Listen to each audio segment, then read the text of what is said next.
하나님 나라의 비전. 우리는 종종 하나님 나라를 죽음 이후에 가게 되는 먼 나라, 혹은 역사의 끝에나 도래할 미래의 사건으로 상상합니다. 그러나 예수님은 공생애를 시작하시면서 놀라운 선언을 하셨습니다. 이 말씀은 예고가 아니었습니다. 선포였습니다. 하나님의 나라는 이미 예수님 안에서 이 땅의 한복판으로 들어오고 있었습니다. 동시에 그 나라는 아직 완성되지 않았습니다. 신학자들은 이 긴장을 이미와 아직이라는 두 단어로 압축합니다. 오늘 우리는 7자리를 따라 이미 시작된 나라에서 완성을 향한 소망까지 새벽의 자리에 부름받은 백성의 길을 함께 걸어갑니다. 이 영상은 100권 영성 시리즈 시즌2의 지텐이미 그러나 아직 그룹 첫 묵상이며 동시에 시즌2 본권의 마지막 그룹을 여는 첫 권입니다. 예수님은 공생애를 시작하시며 분명히 선포하셨습니다.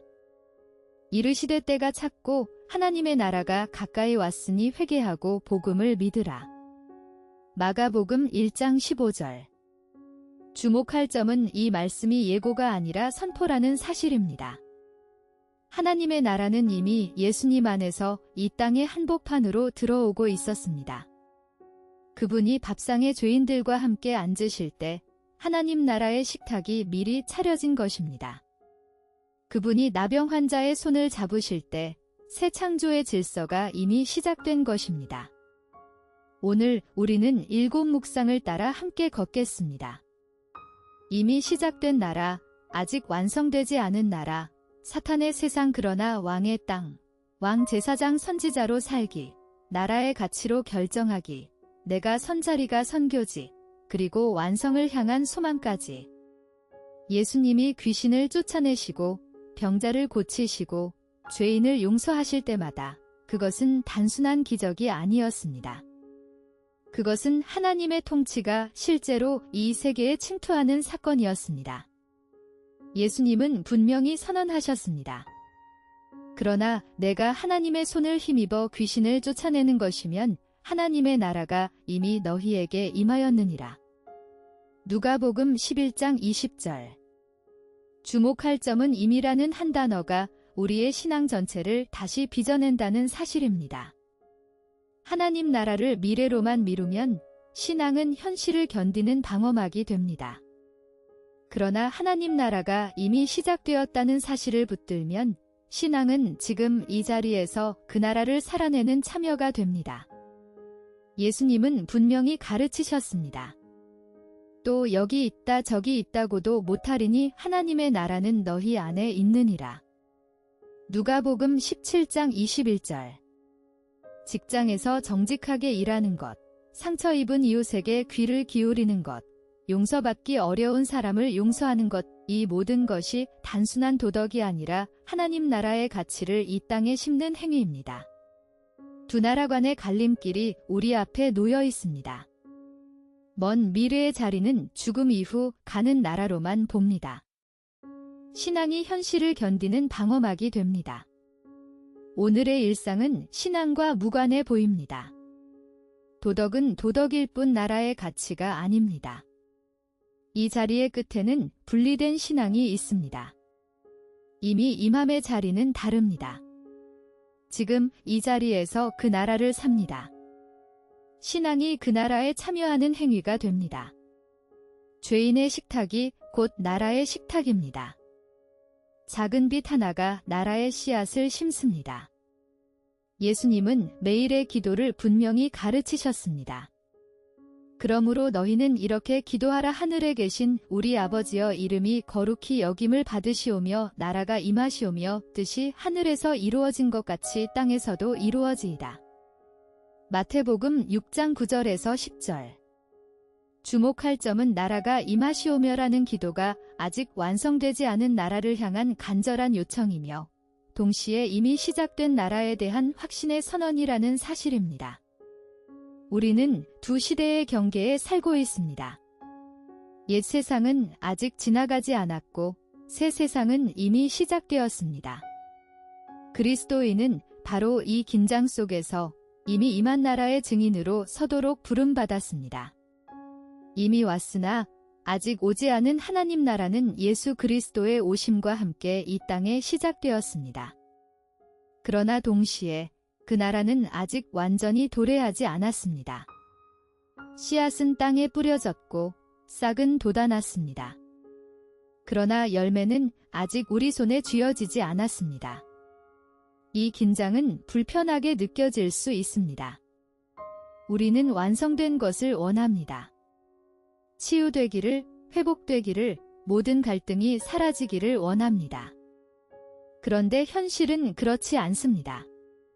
기도해도 병은 낫지 않고, 용서하려 해도 상처는 남고, 선을 행해도 세상은 쉽사리 변하지 않습니다. 사도 바울은 우리가 사는 자리를 분명히 짚어줍니다. 우리가 소망으로 구원을 얻었음에 보이는 소망이 아니니 보는 것을 누가 바라리요. 만일 우리가 보지 못하는 것을 바라면 참음으로 기다릴지니라. 로마서 8장 24절에서 25절. 주목할 점은 소망이 이미 손에 쥔 것이 아니라는 사실입니다.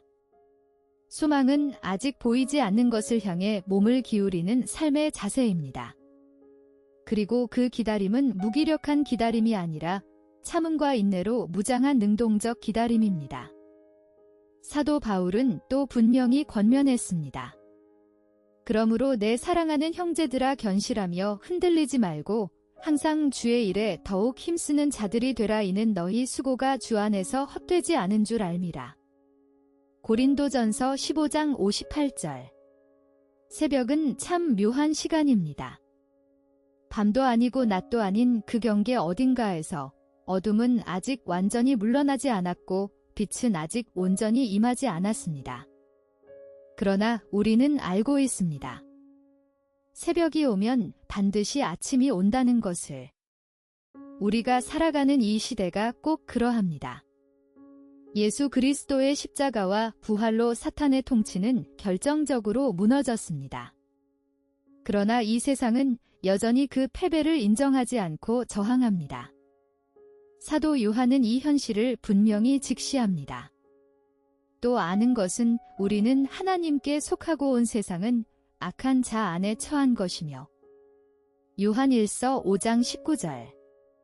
이것은 현실 도피도 아니고 비관주의도 아닙니다. 오히려 정직한 진단입니다. 그러나 사도 요한은 거기서 멈추지 않습니다. 같은 편지에서 그는 또 분명히 선포합니다. 무릇 하나님께로부터 난 자마다 세상을 이기느니라. 세상을 이기는 승리는 이것이니 우리의 믿음이니라. 요한 1서 5장 4절. 주목할 점은 사탄이 이 세상에서 여전히 활동하지만 그것은 패배한 왕의 마지막 분노일 뿐이라는 사실입니다. 전쟁의 결과는 이미 십자가에서 결정되었습니다. 갈보리의 십자가가 그 계약서였고 부활이 그 날인이었습니다. 우리는 왕의 땅에 세워진 파수꾼입니다. 새벽을 사는 새 자세를 봅시다. 첫째, 절망을 거부하기입니다. 세상이 너무 어둡다, 변하지 않는다, 아무 소용없다는 생각이 우리를 무너뜨립니다. 그러나 사도 요한은 분명히 선언합니다. 무릇 하나님께로부터 난 자마다 세상을 이기느니라. 세상을 이기는 승리는 이것이니 우리의 믿음이니라. 요한 1서 5장 4절. 사탄은 패배한 왕으로서의 마지막 분노일 뿐, 전쟁의 결과는 이미 십자가에서 결정되었습니다. 둘째, 무감각을 거부하기입니다. 어차피 다 하나님 뜻 안에 있겠지라며 현실의 고통 앞에 눈을 감는 것도 잘못입니다. 사도 바울은 분명히 약속했습니다. 우리가 알거니와 하나님을 사랑하는 자 곧 그의 뜻대로 부르심을 입은 자들에게는 모든 것이 합력하여 선을 이루느니라. 로마서 8장 28절. 두 진실을 함께 붙들어야 합니다. 셋째, 파수꾼으로 서기입니다. 이 세상은 하나님이 값주고 사신 땅입니다. 갈보리의 십자가가 그 계약서였고 부활이 그 날인이었습니다. 예수님은 분명히 명령하셨습니다. 너희는 세상의 빛이라 산 위에 있는 동네가 숨겨지지 못할 것이요. 마태복음 5장 14절. 우리는 왕의 땅에 세워진 파수꾼입니다. 구약의 이스라엘에는 세 가지 거룩한 직분이 있었습니다. 왕은 하나님의 뜻으로 백성을 다스리고, 제사장은 백성을 위해 하나님 앞에 나아가 중보하며, 선지자는 하나님의 말씀을 세상을 향해 선포했습니다. 이 세 직분은 오직 기름 부음받은 자에게만 허락된 특별한 사명이었습니다. 그런데 놀랍게도 예수 그리스도 안에서 그 세 직분이 모든 믿는 자에게 열렸습니다. 사도 베드로는 분명히 선언했습니다. 그러나 너희는 택하신 족속이요 왕 같은 제사장들이요 거룩한 나라요 그의 소유가 된 백성이니 이는 너희를 어두운 데서 불러내어 그의 기이한 빛에 들어가게 하신 이의 아름다운 덕을 선포하게 하려 하심이라. 베드로전서 2장 9절.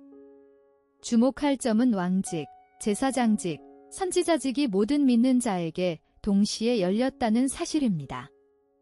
왕으로 산다는 것은 권력을 누리는 것이 아니라 하나님의 통치를 이 땅에 구현하는 것입니다. 제사장으로 산다는 것은 하나님과 사람 사이에 서는 것입니다. 선지자로 산다는 것은 하나님의 진실을 지금 이 시대에 말하는 것입니다. 예수님은 분명히 명령하셨습니다. 그러므로 너희는 가서 모든 민족을 제자로 삼아 아버지와 아들과 성령의 이름으로 세례를 베풀고 내가 너희에게 분부한 모든 것을 가르쳐 지키게 하라. 마태복음 28장 19절에서 20절. 우리는 매일 수십 번의 선택을 합니다. 아침에 어떤 말로 가족을 맞이할지, 직장에서 불이한 요구에 어떻게 응답할지, 가진 것을 어디에 쓸지. 이 작은 결정들이 쌓여 우리의 삶을 형성합니다. 그런데 예수님은 우리에게 단순히 더 나은 사람이 되라고 부르시지 않았습니다. 그분은 하나님 나라의 백성으로 살라고 부르셨습니다. 그 부름은 우리의 선택 기준 자체를 바꾸는 것을 의미합니다. 예수님은 분명히 명령하셨습니다. 그런즉 너희는 먼저 그의 나라와 그의 의를 구하라 그리하면 이 모든 것을 너희에게 더하시리라. 마태복음 6장 33절. 주목할 점은 이 말씀이 우선순위의 재편을 요구한다는 사실입니다. 먼저라는 단어가 핵심입니다. 나라의 가치가 먼저일 때 우리의 선택에는 다른 무게중심이 생깁니다. 더 많이 벌기 위해서가 아니라 더 공정하게 나누기 위해, 인정받기 위해서가 아니라 섬기기 위해, 안전을 확보하기 위해서가 아니라 위험을 감수하며 사랑하기 위해 선택하게 됩니다. 누가복음 19장의 삭개오는 예수님을 만난 후 자신의 재산 절반을 가난한 자에게 주겠다고 선언했습니다. 그의 지갑이 바뀐 것은 그의 가치관이 바뀌었기 때문입니다. 예수님은 분명히 가르치셨습니다. 내 보물 있는 그곳에는 내 마음도 있느니라. 마태복음 6장 21절. 주목할 점은 우리의 시간, 돈, 재능이 단순한 개인 자산이 아니라 나라를 위한 청지기직이라는 사실입니다. 오늘 내가 쓰는 돈 한 장, 보내는 문자 한 통, 내어주는 한 시간이 나라의 가치를 담을 수 있습니다.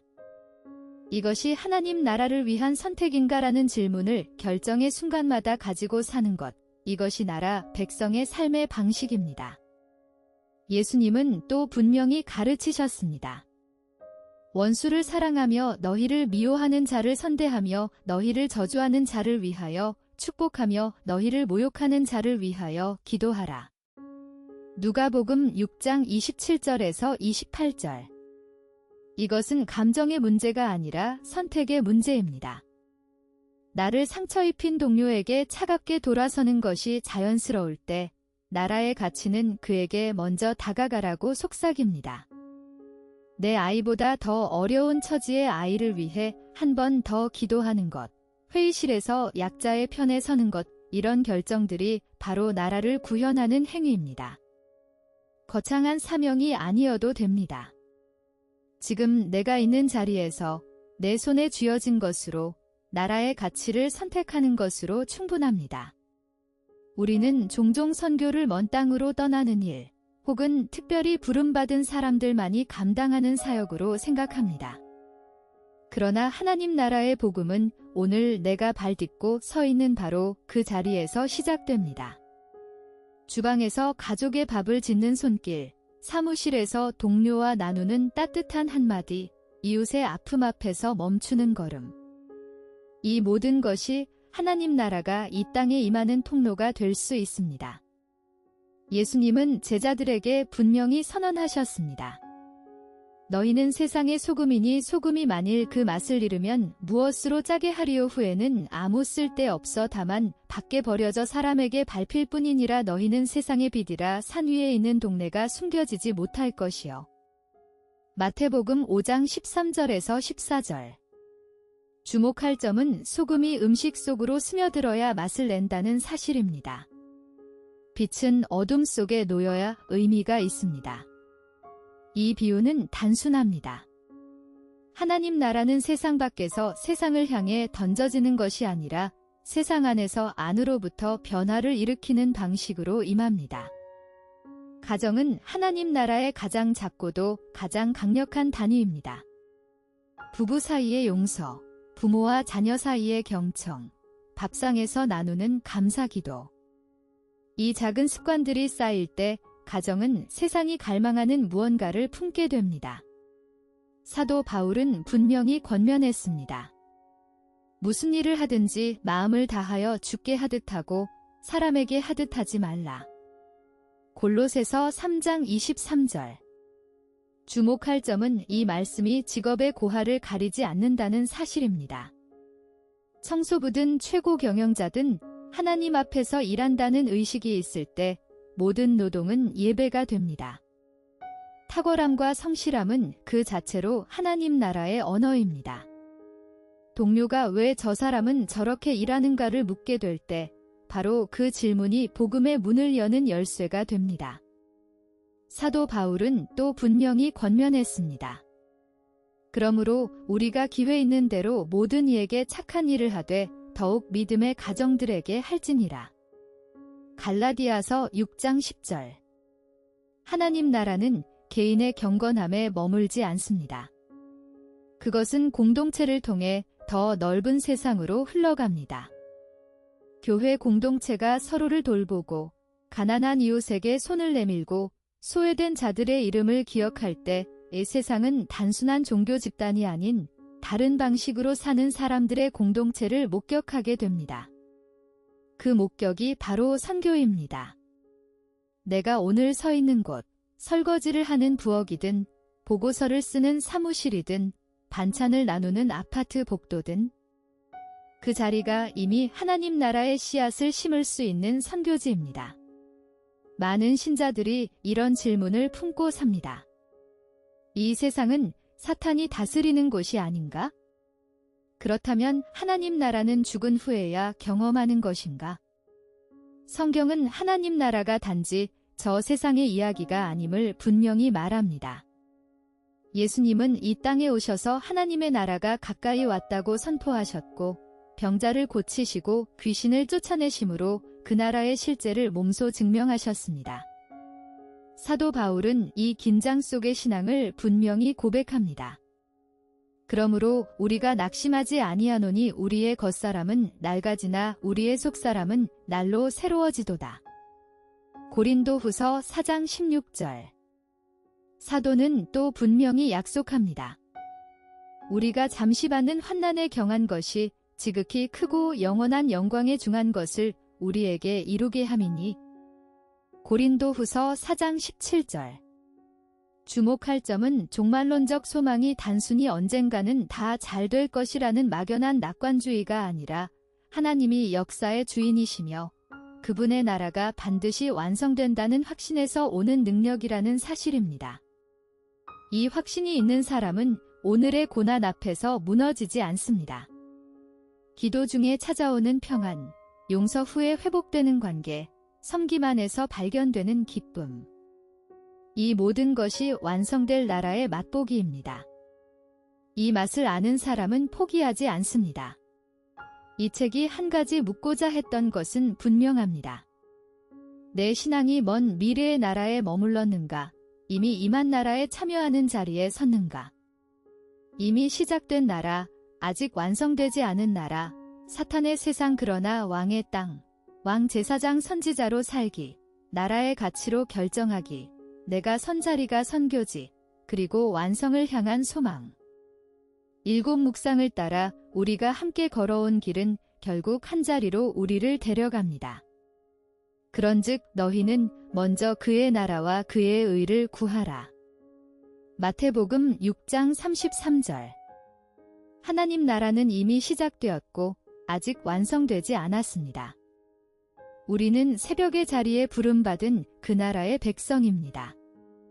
이로써 지텐님이 그러나 아직의 첫 묵상이 마무리됩니다. 이 그룹은 시즌2 본권 100권의 마지막 그룹이며 우리는 함께 새 하늘과 새 땅의 자리까지 걸어갑니다. 다음 묵상에서는 선교의 심장을 따라 이미 임한 나라를 세상에 흘려보내는 자리를 함께 걷겠습니다. 오늘의 자리에 잠시 더 머물러 당신이 선자리가 선교지임을 기억하고 그 자리를 위해 한 호흡 깊이 기도해 보시기 바랍니다. 구독과 좋아요는 다음 영상의 빛이 됩니다. 우주나 Q3 채널에서 다시 만나요.